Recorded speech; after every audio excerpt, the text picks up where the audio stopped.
Last week, I received my T1000 student trumpet. When I opened the case, it's like I was staring at an angel right in the face. Last week I ordered a T1000 trumpet, and when I opened the case, it was like being attacked by a pack of rabid badgers. Last week, I got in my R23 student clarinet. First time I played it, I knew it would be the only instrument I would need for the rest of my life. Last week, I got in my brand new R23 clarinet. I've never seen anything, or heard anything, or imagined anything more useless, hopeless, lacking any kind of spirit, emotion, or creativity in my life. Hey, that's Robert. And that's Joshua. And together, We are Robert and Josh. Oh well. And that's awkward.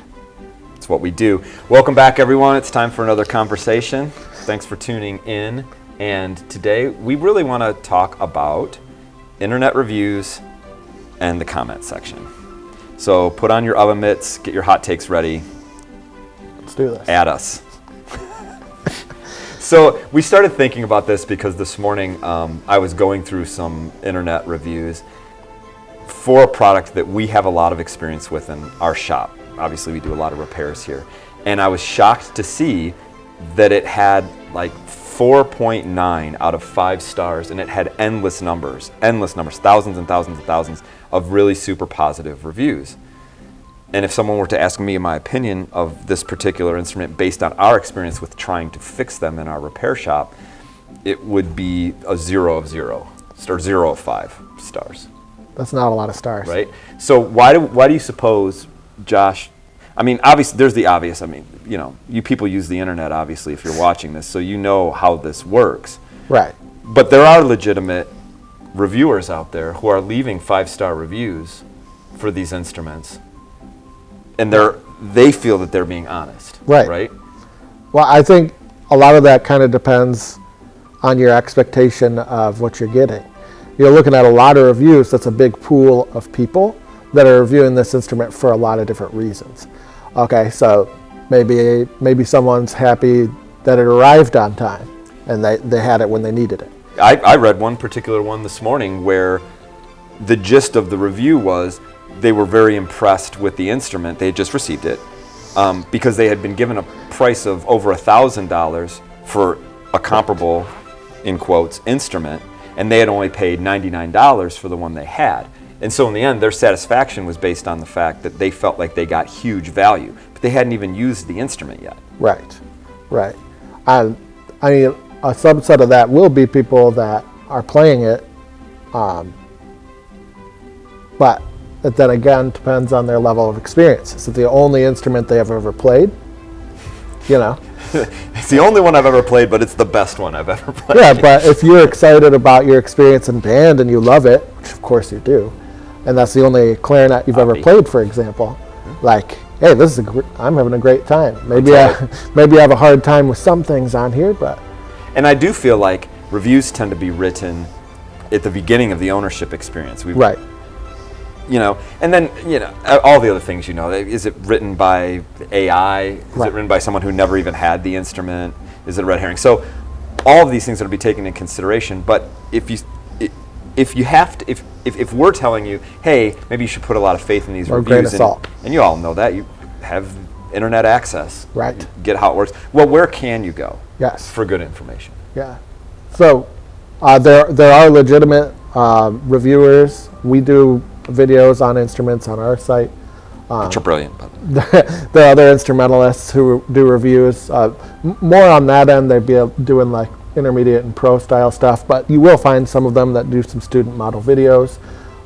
You could also check out like more professional internet forums, like maybe going to a flute forum. Or brass forum. There is something to consider there, though. Yeah. These are good sources, but you also have to consider the source of the review. Mm-hmm. Right? I think you'd agree with me that if you went to a professional trumpet player's blog, for example, they might not give a very high rating to a high quality student instrument. Right. But that's because the lens on their camera is a professional instrument. Like their standard is a high-end professional instrument. And of Right. course, no student instrument can really live up to that.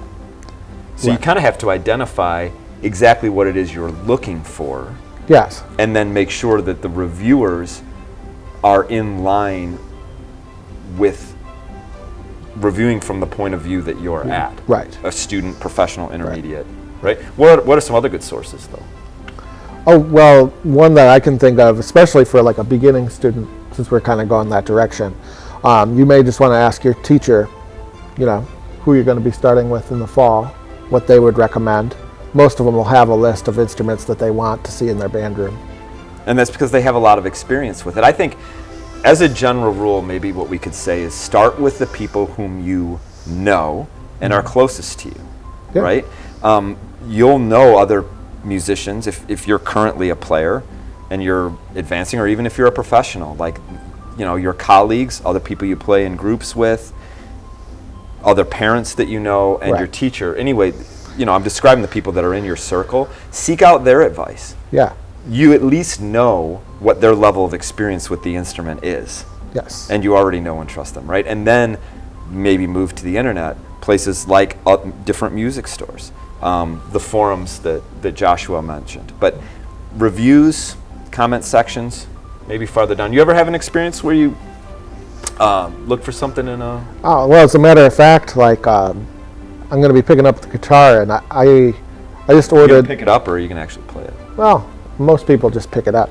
I just ordered the best guitar that you can get. It was only $60. Came with a case and white gloves and everything.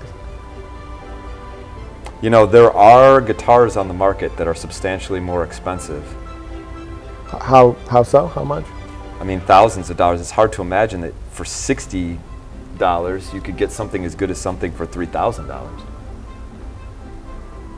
Are you serious? Thanks for watching, everybody. We'll be back again soon. If you like this content, please give it an actual like, smash the subscribe button, and we'll come to your viewing device soon. That's great.